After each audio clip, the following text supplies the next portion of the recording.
Boa noite. O tão esperado trem-bala ligando Campinas, São Paulo, Rio de Janeiro ainda não saiu do papel, mas finalmente tem regras estabelecidas.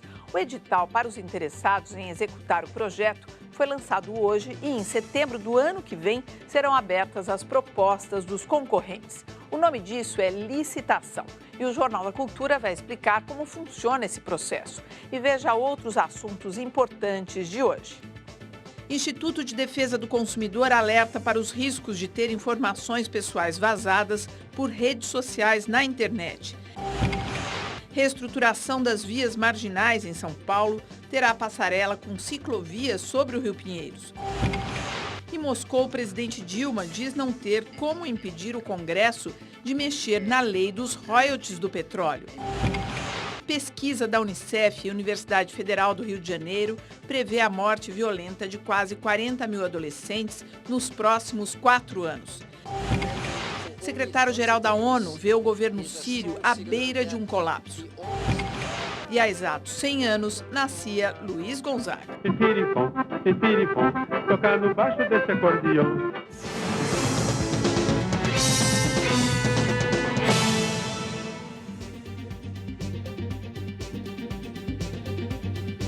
Participam do Jornal da Cultura desta quinta-feira a professora de Direito Internacional da USP, Maristela Basso, e o professor da Faculdade de Medicina também da USP, Paulo Saldiva. Estudo revela que dados pessoais nas redes sociais podem colocar usuários em risco. Sempre que entra em um site de compras pela internet, José Pedro fornece vários dados pessoais.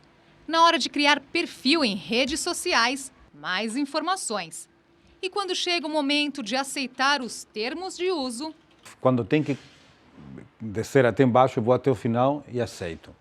Normalmente é uma parte que eu pulo, né? Não ler os termos de privacidade dos sites é o comportamento de 84% dos entrevistados por uma pesquisa do IDEC, segundo o Instituto Brasileiro de Defesa do Consumidor.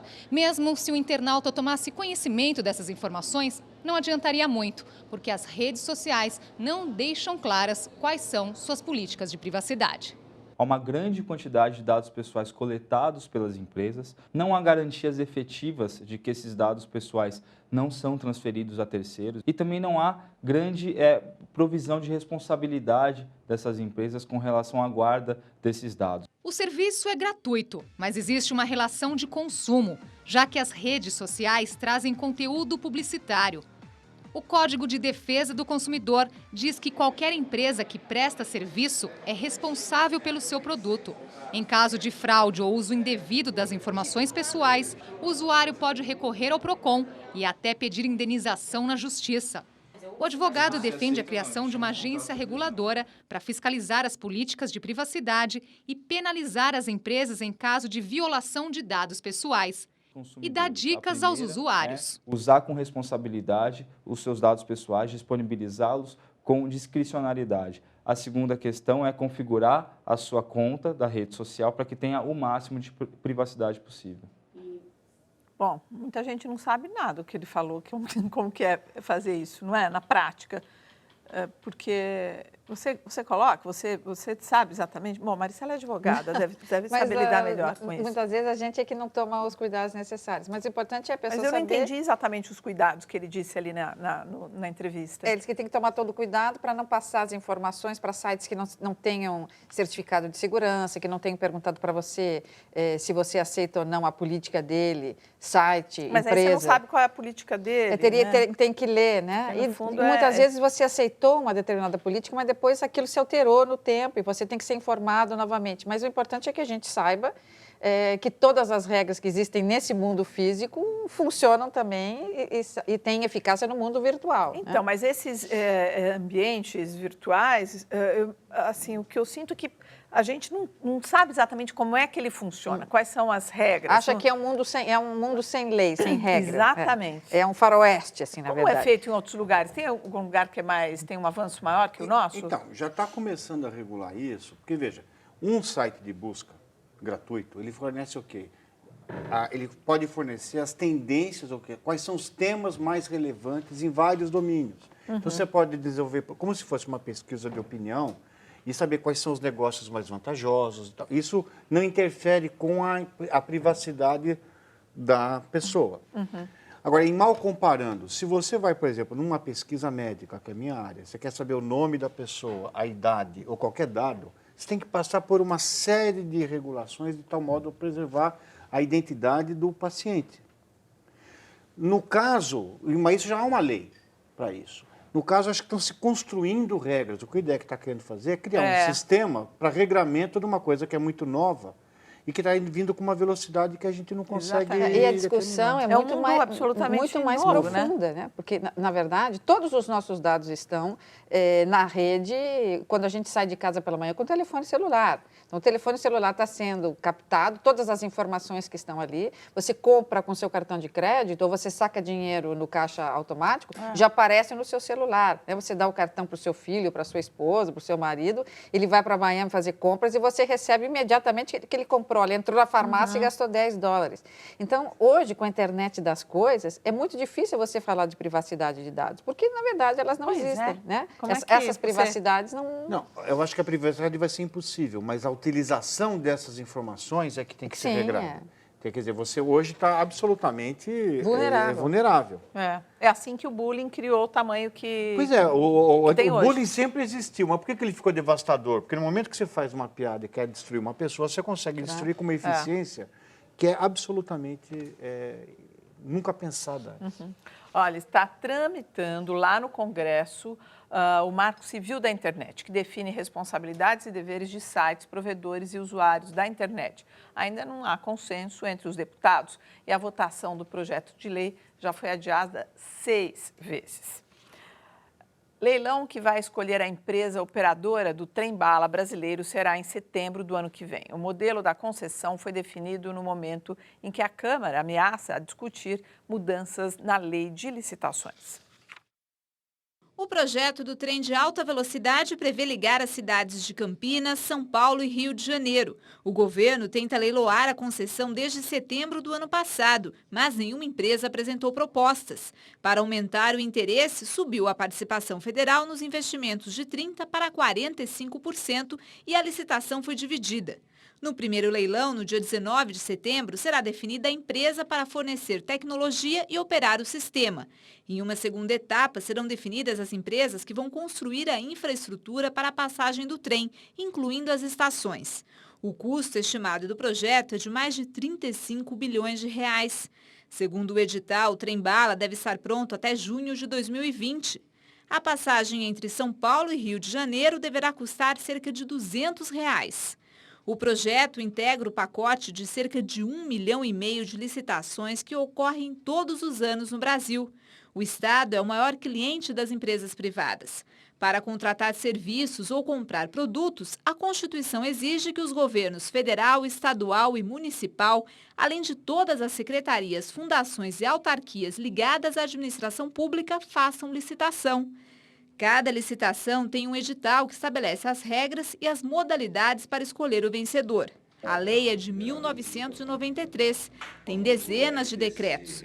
Para este advogado especialista em direito público, a legislação atual atrapalha o desenvolvimento do país. Gera muita burocracia, muito conflito e a administração se tornou pouco eficiente com ela. Então, é uma lei que tem gerado mais despesa do que a administração deveria ter para celebrar contratos. Está em tramitação no Congresso Nacional um projeto de reforma da lei de licitação. O projeto recebeu sugestões da sociedade civil através da internet. Cerca de 8.500 internautas participaram das discussões durante 2 meses. Os principais pontos do projeto são: doadores de campanha política não poderão participar de licitações. É proibida a participação de parentes ou de pessoas que tenham vínculo com algum membro da comissão licitante ou do órgão contratante. Prevê ainda a prisão em regime fechado para o funcionário público ou agente privado acusado de corrupção em licitações. Transparência, agilidade e segurança para que nenhuma possibilidade de transgressão entusiasme ou incentive aqueles potenciais infratores. Deixando um pouquinho de lado a questão da licitação, vocês sabem que tipo de contrapartida o governo tem que dar para essas empresas que vão arcar com as despesas e o investimento dessa obra? Olha, tomara que essa licitação seja muito bem feita, porque as empresas sempre exigem uma garantia mínima de renda. Então, se às vezes você fala, ó, vão tantas mil pessoas por dia, o custo é muito próximo da ponte aérea, mas... Então, se isso não se cumprir, eu posso adivinhar quem vai pagar, todos nós. Quer dizer, se não tiver o número de passageiros que essa empresa achou que ia ter, ou que o governo disse que a demanda for menor. É uma função do Estado, é o Estado que tem, aí o município, o Estado, né, e a União. São esses agentes do Estado que têm que promover, patrocinar e desenvolver esse tipo de serviço. Como ele não consegue, então ele diz, olha, alguém da iniciativa privada quer fazer em nome do Estado, então ele acorda por meio dessa licitação, porque vários se apresentam, como um concurso, vários se apresentam, e o Estado, então, escolhe aquele cujas condições são as melhores para o Estado e para o indivíduo. Então, esse próprio julgamento é um julgamento que até hoje vem sendo colorido com uma certa corrupção, né? Então, a gente sabe como é que isso acontece na prática. Então, uma vez escolhido, aquela empresa vencedora, em contrapartida para o Estado, ela faz aquilo que o Estado deveria fazer, e do investimento, ela retoma o investimento porque as pessoas vão pagar a passagem e o Estado vai receber impostos, né? Então, ganham ambas as partes. Ganha a empresa que presta serviço e ganha o Estado. E ainda ganhamos nós, porque existe um serviço que não existia. E se o movimento for ruim? Quer dizer, aquele trem-bala ali for não render quanto eles esperavam? Quando eles partem para uma iniciativa dessa, são grandes empresas, elas já fizeram todo um estudo de viabilidade. Elas já sabem, com uma margem de erro pequena, que não vai dar lucro, né? Porque senão não justificaria todo o investimento que ela vai fazer na infraestrutura, né? na contratação de pessoal, de material. Então, há uma expectativa de que dê certo. Agora, se der errado, o risco foi da empresa. Entendi. Agora, o Brasil, na opinião de vocês, precisaria, nesse momento, de trem-bala ou de outras linhas férreas aí que cobrem outras distâncias? Olha, se tivesse aqui o meu companheiro antigo Paulinho Lins, né? Ele diria que, sem dúvida, o trem é fundamental.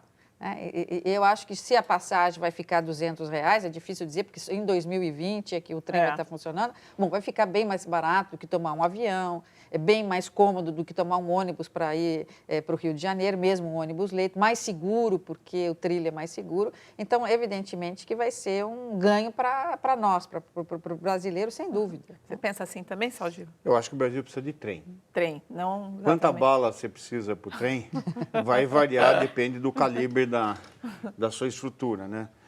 Tem trens que não são bala, na Alemanha, na França, na Itália, que rodam com uma velocidade de 200 por hora, quer dizer, sem esse investimento grande. Agora, se isso for acompanhado, de fato, de uma migração do transporte aéreo para o transporte de trilhos, e se houver uma transferência de tecnologia sobre alguns aspectos, por exemplo, alguns desses trens são mantidos por magneto, outros são sobre colchões de ar, se existir alguma coisa que capacite o desenvolvimento de tecnologia local, aí vale a pena investir nisso.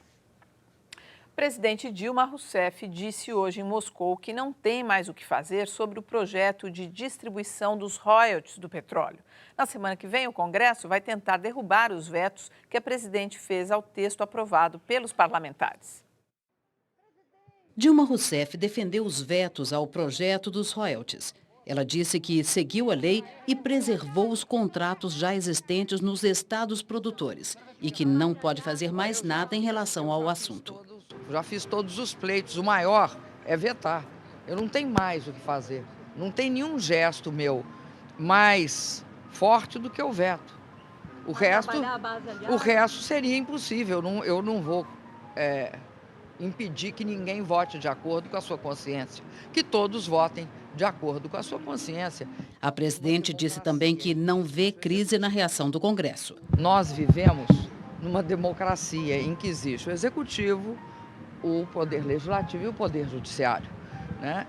O poder legislativo ele é autônomo, independente e tem todas as condições de decidir contrariamente à minha decisão. Dilma Rousseff se encontrou hoje com o primeiro-ministro russo Dmitry Medvedev. Na pauta, as restrições da Rússia à importação de carne brasileira de suínos por causa do uso de uma substância na engorda dos animais, que os russos não aceitam.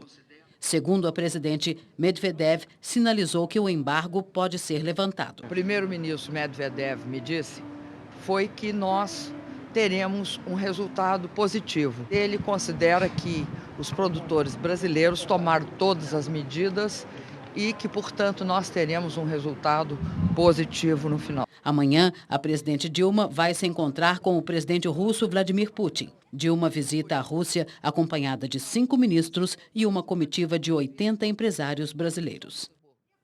Bom, pelo que eu entendi, uma boa notícia e uma má notícia nessa matéria. A boa notícia é que a carne, na nossa carne, vai... É isso, Maristela? Vai continuar sendo vendida? Não, ele disse que vai reconsiderar. Não, vai voltar a entrar no mercado... Ele, na verdade, impôs, ele não proibiu, o governo russo não proibiu a entrada da carne.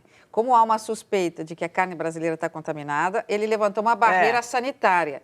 Então, ele exige que para essa carne entrar em território russo, ela tem que passar por um controle, e se passar pelo controle, ela entra. A perspectiva é boa, quer dizer que a gente vai poder vender carne para os russos. Agora, a outra questão, que é a questão dos royalties, ali está... a divisão vai ser diferente do que se imaginava. Eu prefiro falar do boi, que eu conheço mais, do que da história, porque eu não acredito muito nessa independência entre os poderes, para mim, entre executivo e legislativo. Da questão dos royalties. Porque nenhum presidente governou com minoria no país desde o tempo do Jânio Quadros, eu acho. Não teve... E o Jango, né? E o Collor, que foi... Quer dizer, quando ele não tem maioria, ele não consegue governar. E essa maioria é conseguida através de processos políticos que a gente já conhece. O que aconteceu é que o Brasil tem uma suspeita no Paraná de doença de vaca louca, que é uma doença priônica, uma doença que é uma proteína, que não é destruída pelos processos de preservação e que ela se transforma, ela se transfere. E essa proteína, embora não seja uma bactéria, ela se divide sozinha, ela tem a capacidade de se autocopiar. E ela impregna no cérebro e dá uma doença que a vaca fica, primeiro, em coordenação, começa a se comportar estranho, e nós passamos. Daí que vem o nome vaca louca. Exatamente. E é uma doença altamente contagiosa, porque o cirurgião que faz a biópsia, para saber se aquela é doença priônica ou não, tem um risco muito maior de desenvolver. O que é doença priônica? É uma doença que, antigamente, a gente achava que infectava tinha que ter vida. Isso não, é uma proteína. Proteína que, por algum motivo, ela consegue fazer cópias dela própria e ela age como se fosse uma bactéria ou um vírus. E então essas doenças, ela tem que matar o bicho e ter barreiras sanitárias. A notícia boa não é só que a nossa carne vai entrar, é que o nosso sistema de vigilância sanitária evoluiu. Quer dizer, por causa da exigência deles, nesse caso. A gente tem sistemas de certificação e mostrar que a gente fez o possível e tudo que é cientificamente correto para circunscrever esse mal. Nós temos registros.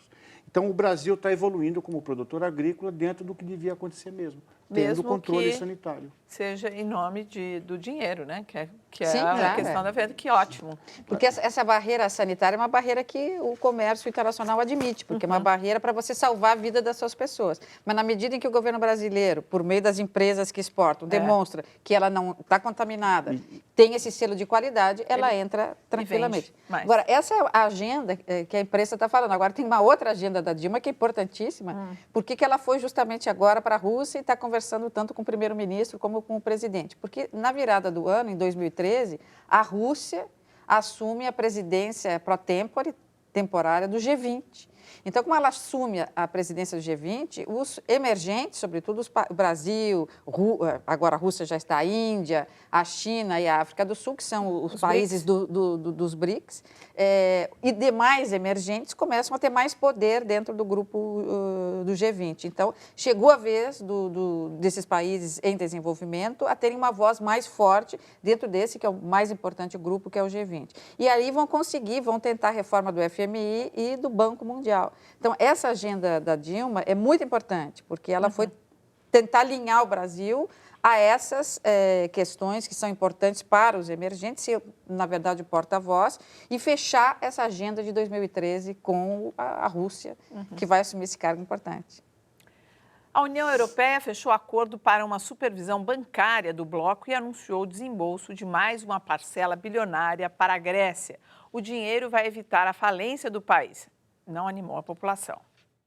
Um grupo de servidores municipais tentou invadir um encontro entre oficiais gregos e alemães na capital Atenas. Houve empurra-empurra e bate-boca.